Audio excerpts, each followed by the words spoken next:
Welcome to MotivationLab, dedicated to bringing you the best motivational videos and experience for your personal growth. Think and Grow Rich by Napoleon Hill is one of the most iconic and inspiring books of all time.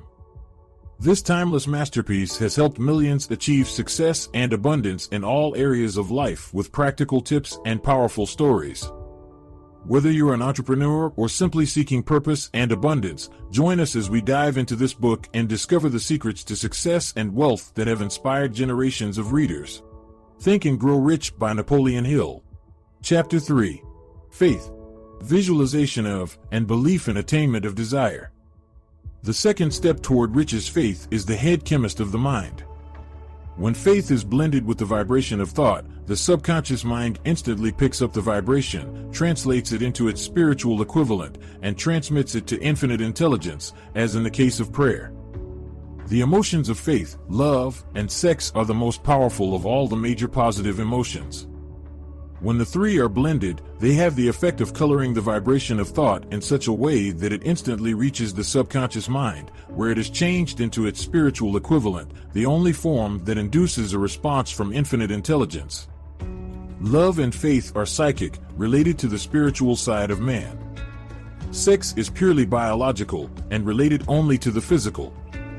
The mixing, or blending, of these three emotions has the effect of opening a direct line of communication between the finite, thinking mind of man, and infinite intelligence.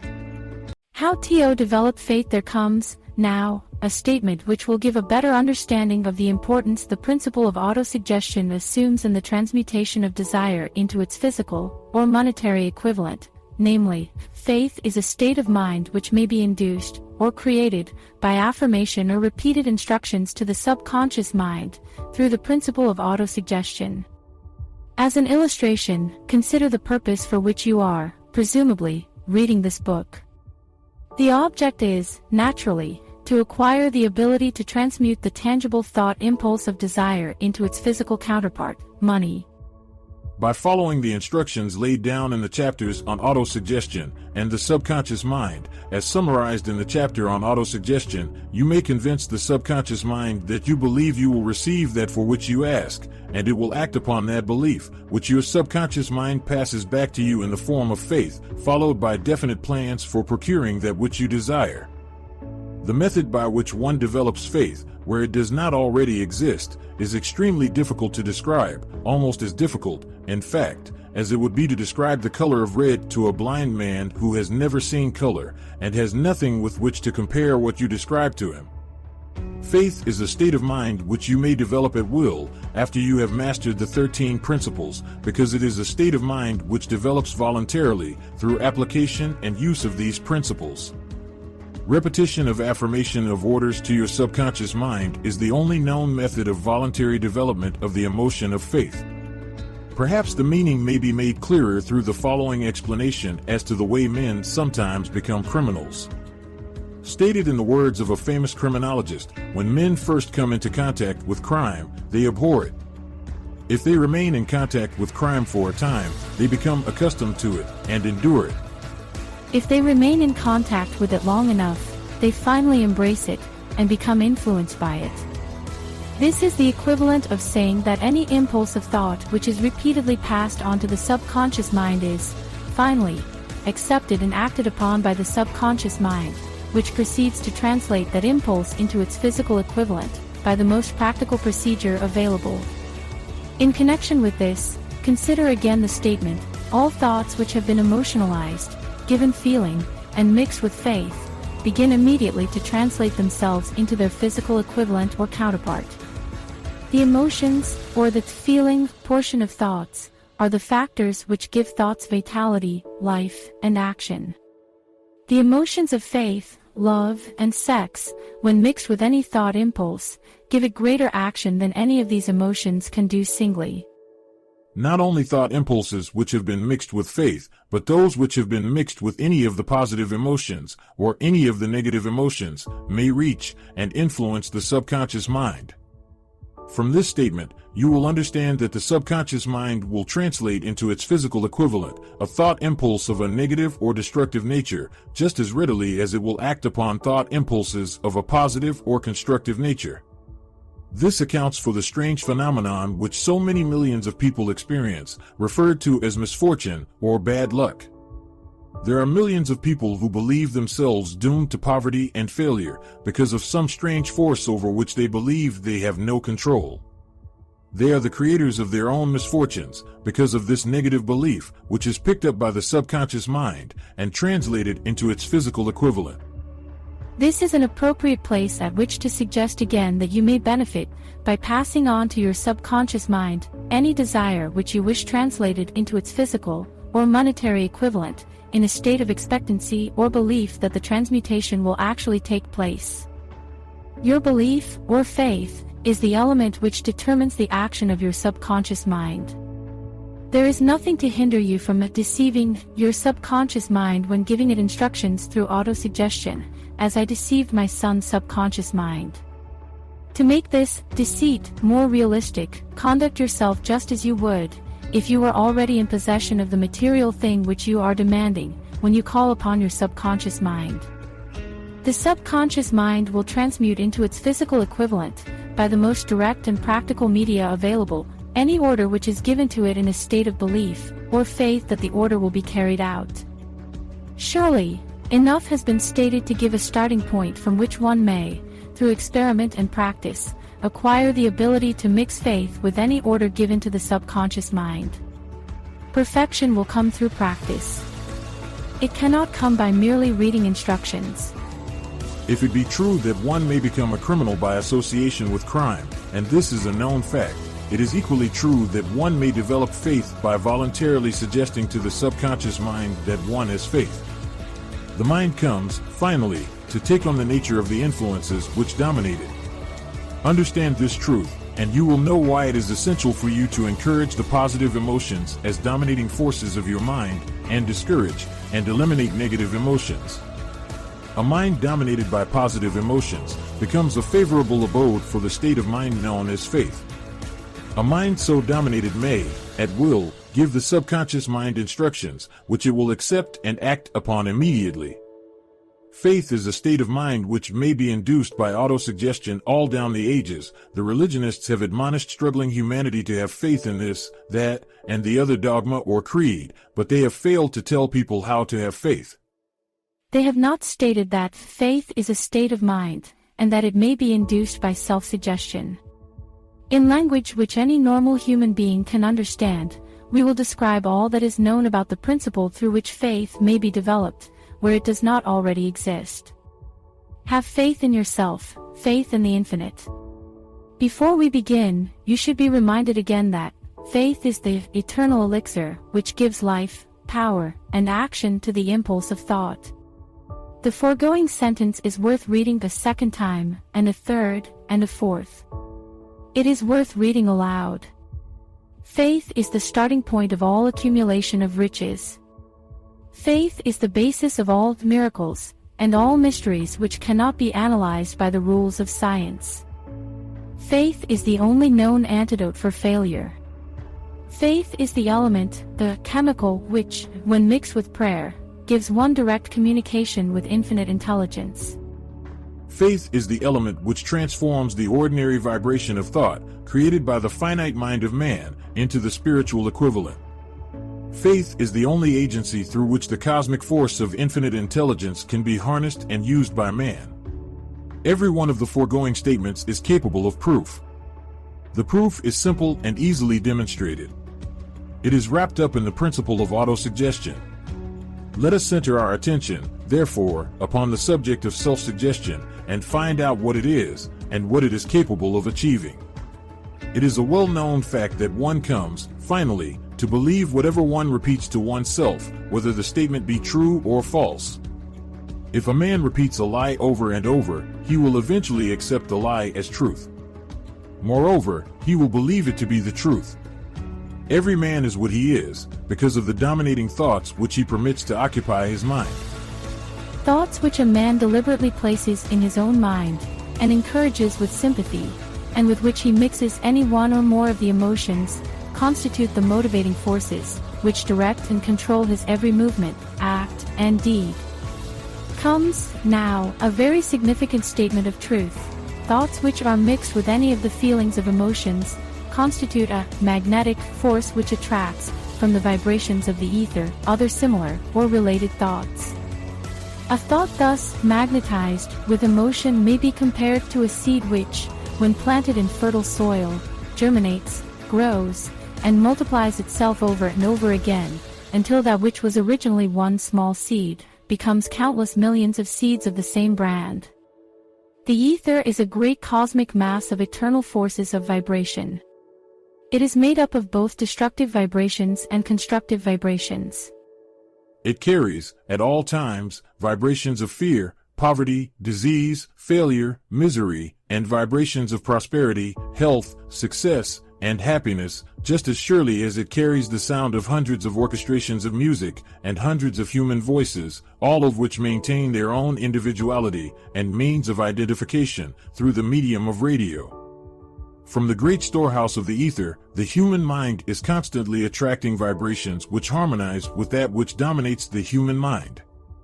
Any thought, idea, plan, or purpose which one holds in one's mind attracts, from the vibrations of the ether, a host of its relatives, adds these relatives to its own force, and grows until it becomes the dominating, motivating master of the individual in whose mind it has been housed.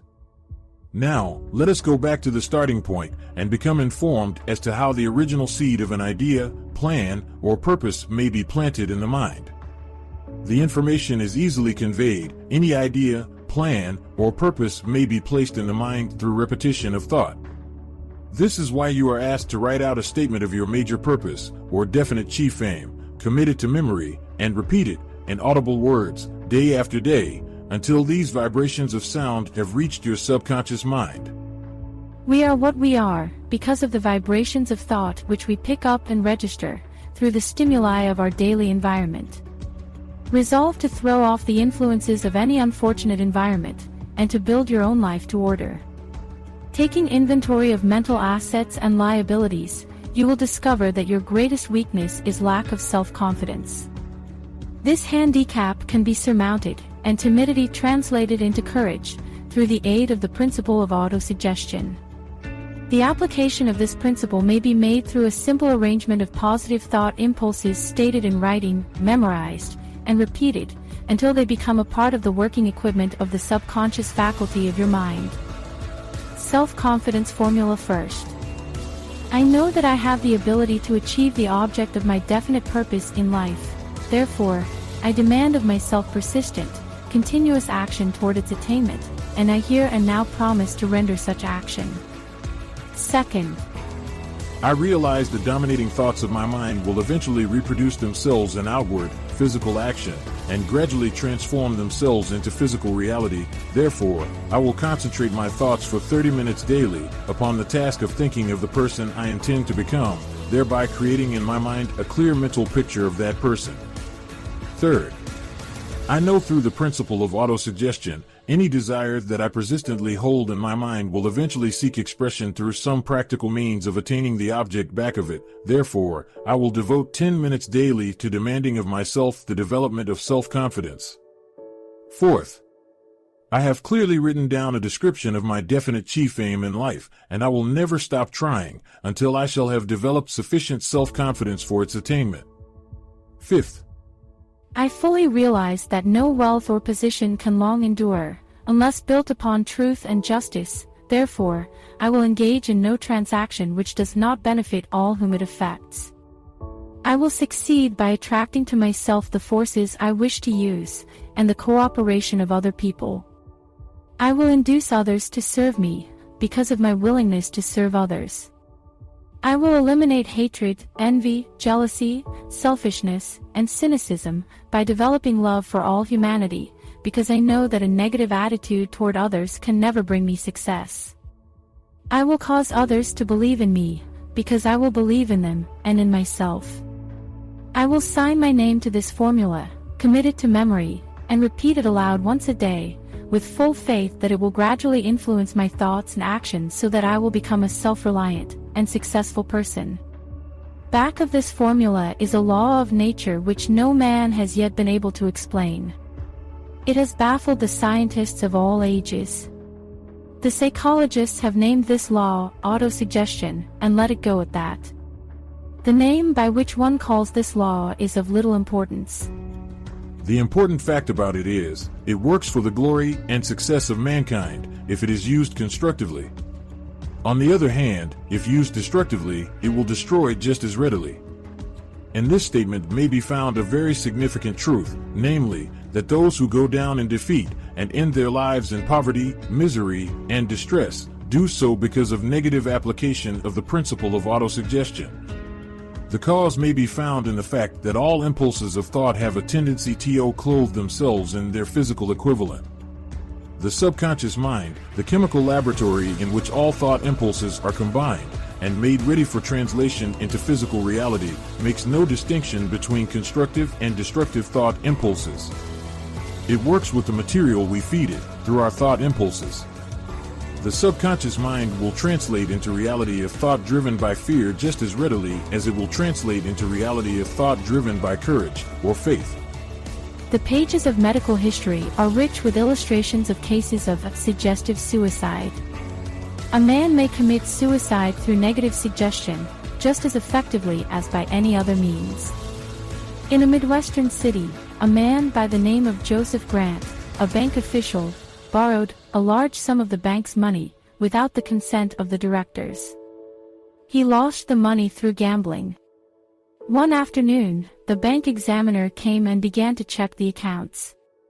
Grant left the bank, took a room in a local hotel, and when they found him, 3 days later, he was lying in bed, wailing and moaning, repeating over and over these words, "My God, this will kill me.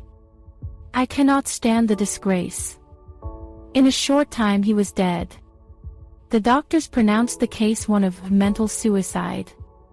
Just as electricity will turn the wheels of industry, and render useful service if used constructively, or snuff out life if wrongly used, so will the law of autosuggestion lead you to peace and prosperity. Or down into the valley of misery, failure, and death, according to your degree of understanding and application of it.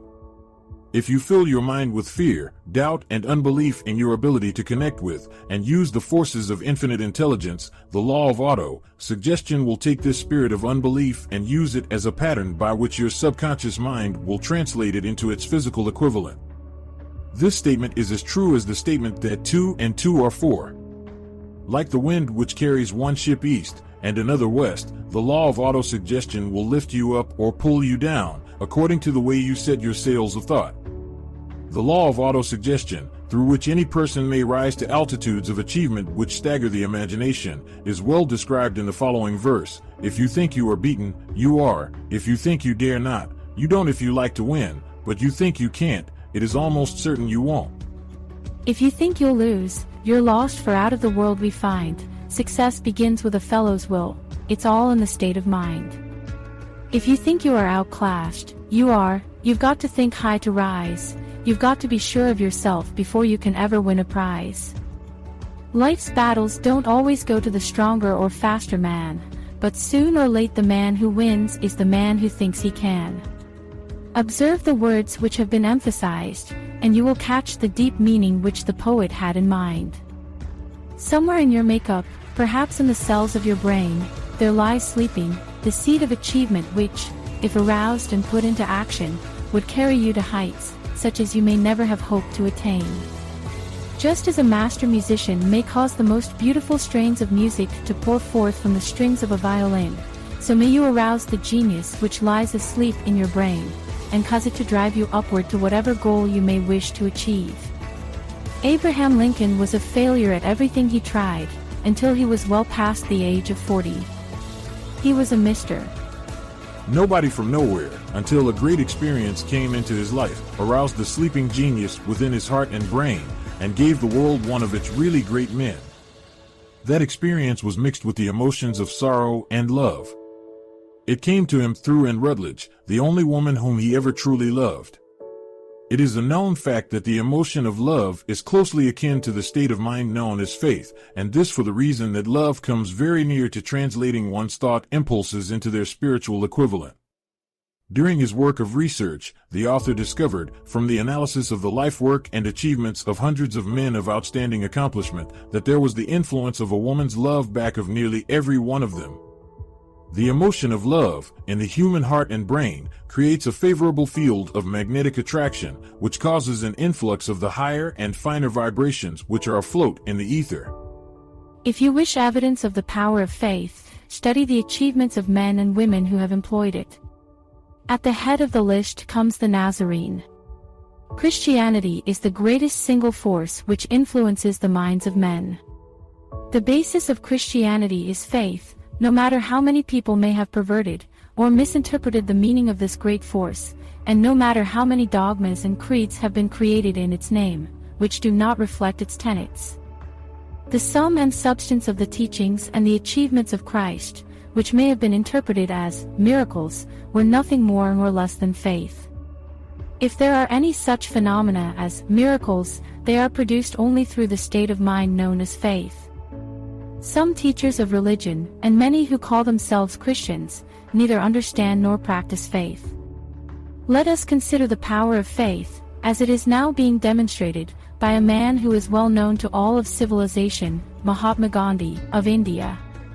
In this man, the world has one of the most astounding examples known to civilization of the possibilities of faith. Gandhi wields more potential power than any man living at this time, and this, despite the fact that he has none of the orthodox tools of power, such as money, battleships, soldiers, and materials of warfare. Gandhi has no money, he has no home, he does not own a suit of clothes, but he does have power. How does he come by that power? He created it out of his understanding of the principle of faith, and through his ability to transplant that faith into the minds of 200 million people. Gandhi has accomplished, through the influence of faith, that which the strongest military power on earth could not, and never will accomplish through soldiers and military equipment. He has accomplished the astounding feat of influencing 200 million minds to coalesce and move in unison, as a single mind.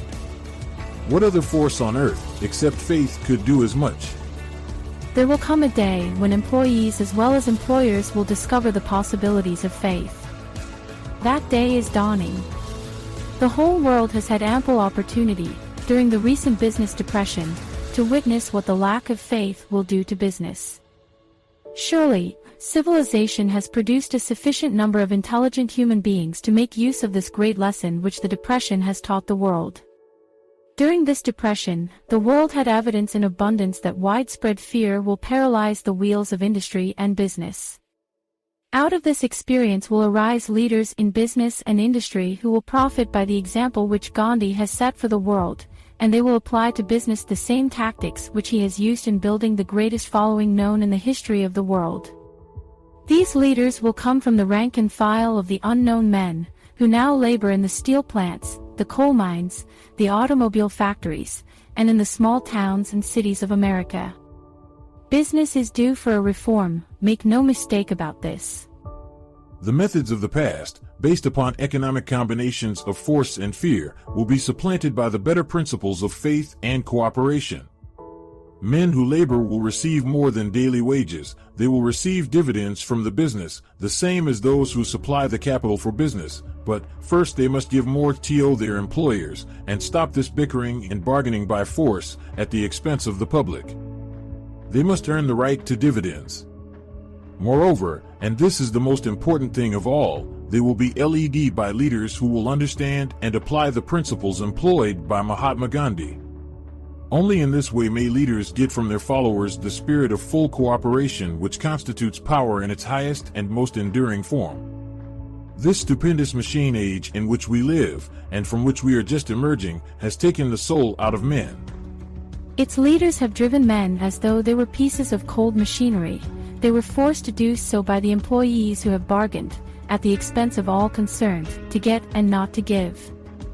The watchword of the future will be human happiness and contentment, and when this state of mind shall have been attained, the production will take care of itself, more effectively than anything that has ever been accomplished where men did not, and could not mix faith and individual interest with their labor. Because of the need for faith and cooperation in operating business and industry, it will be both interesting and profitable to analyze an event which provides an excellent understanding of the method by which industrialists and businessmen accumulate great fortunes, by giving before they try to get. The event chosen for this illustration dates back to 1900, when the United States Steel Corporation was being formed. As you read the story, keep in mind these fundamental facts and you will understand how ideas have been converted into huge fortunes.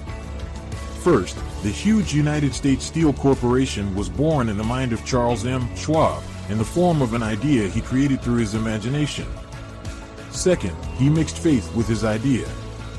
Third, he formulated a plan for the transformation of his idea into physical and financial reality. Fourth, he put his plan into action with his famous speech at the University Club. Fifth, he applied and followed through on his plan with persistence and backed it with firm decision until it had been fully carried out. Sixth, he prepared the way for success by a burning desire for success. If you are one of those who have often wondered how great fortunes are accumulated, this story of the creation of the United States Steel Corporation will be enlightening.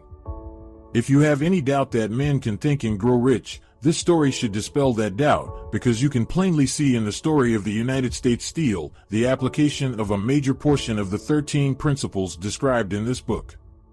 This astounding description of the power of an idea was dramatically told by John Lowell in the New York World Telegram, with whose courtesy it is here reprinted.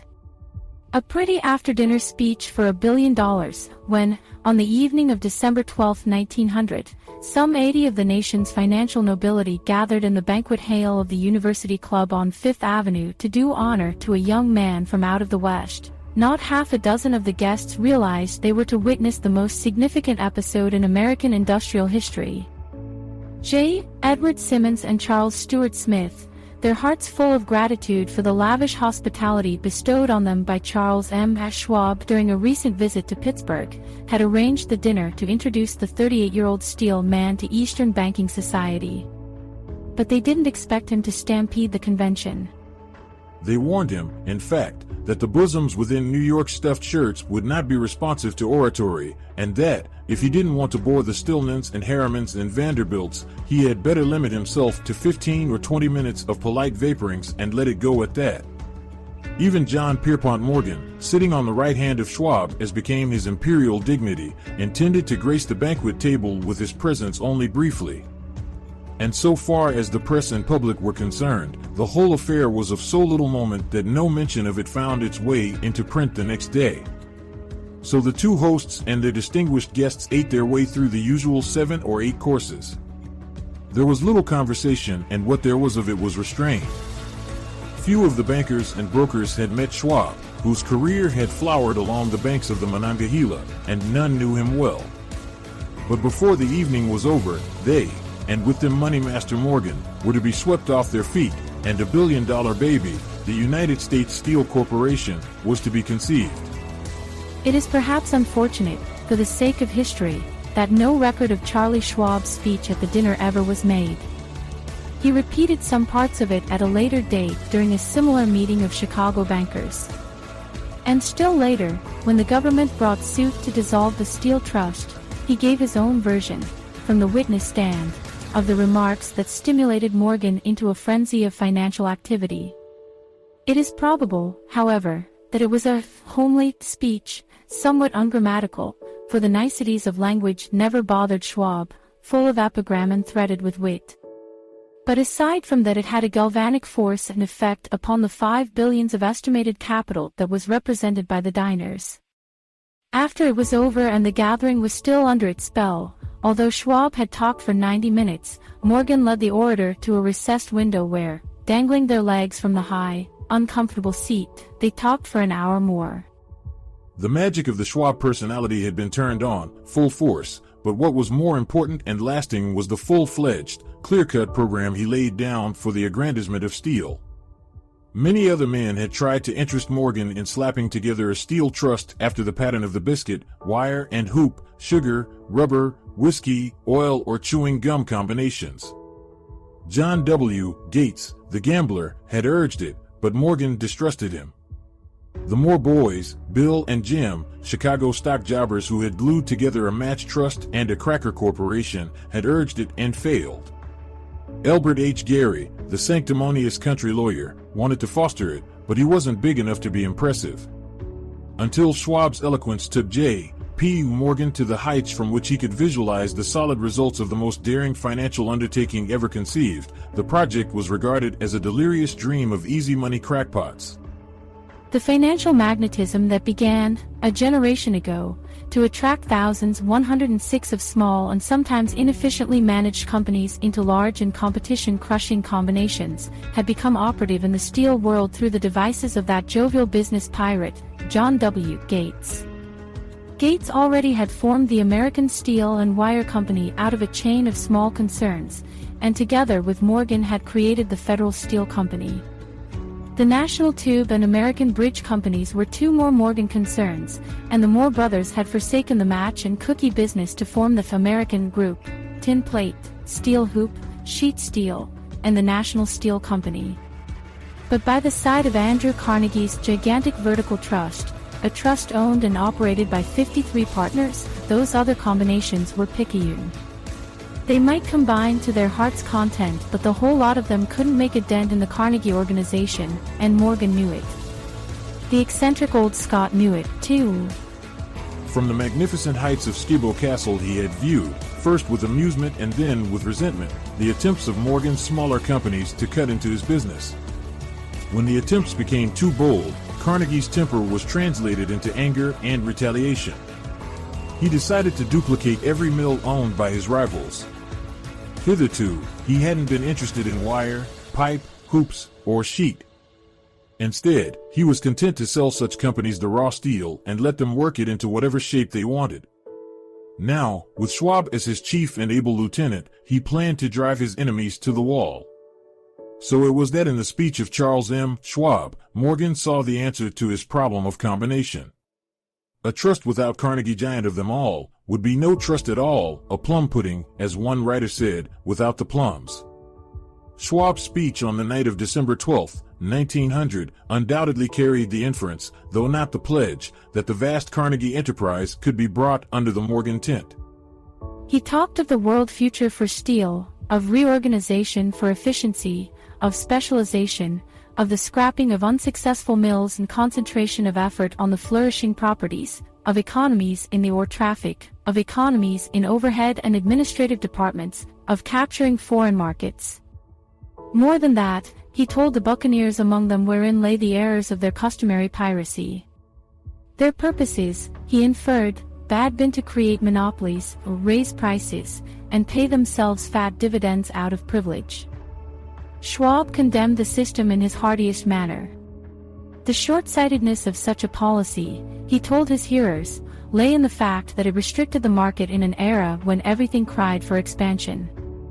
By cheapening the cost of steel, he argued, an ever-expanding market would be created, more uses for steel would be devised, and a goodly portion of the world trade could be captured. Actually, though he did not know it, Schwab was an apostle of modern mass production. So the dinner at the University Club came to an end. Morgan went home to think about Schwab's rosy predictions. Schwab went back to Pittsburgh to run the steel business for Andrew Carnegie, while Gary and the rest went back to their stock tickers to fiddle around in anticipation of the next move. It was not long coming. It took Morgan about 1 week to digest the feast of reason Schwab had placed before him. When he had assured himself that no financial indigestion was to result, he sent for Schwab and found that young man rather coy. Mr. Carnegie, Schwab indicated, might not like it if he found his trusted company president had been flirting with the Emperor of Wall Street, the street upon which Carnegie was resolved never to tread. Then it was suggested by John W. Gates, the go-between, that if Schwab happened to be in the Bellevue Hotel in Philadelphia, J.P. Morgan might also happen to be there.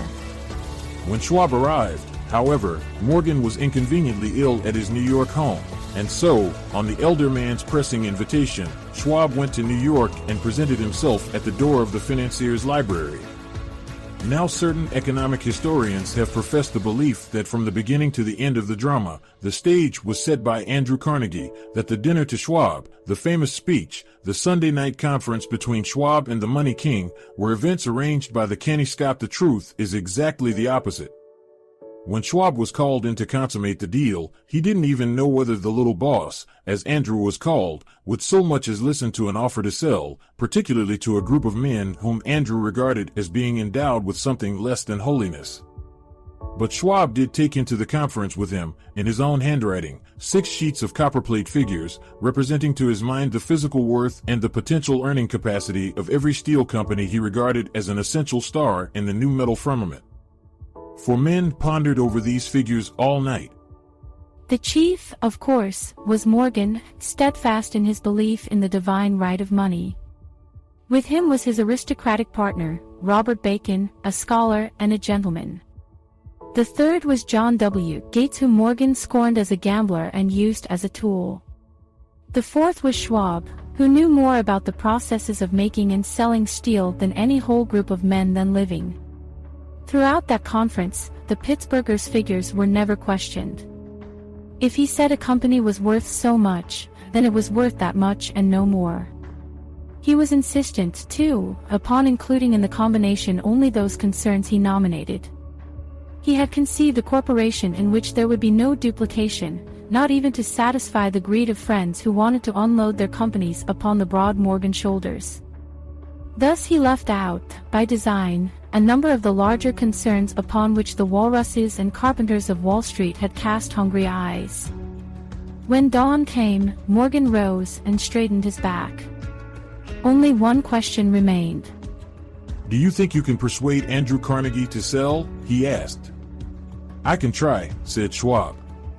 "If you can get him to sell, I will undertake the matter," said Morgan. So far so good. But would Carnegie sell?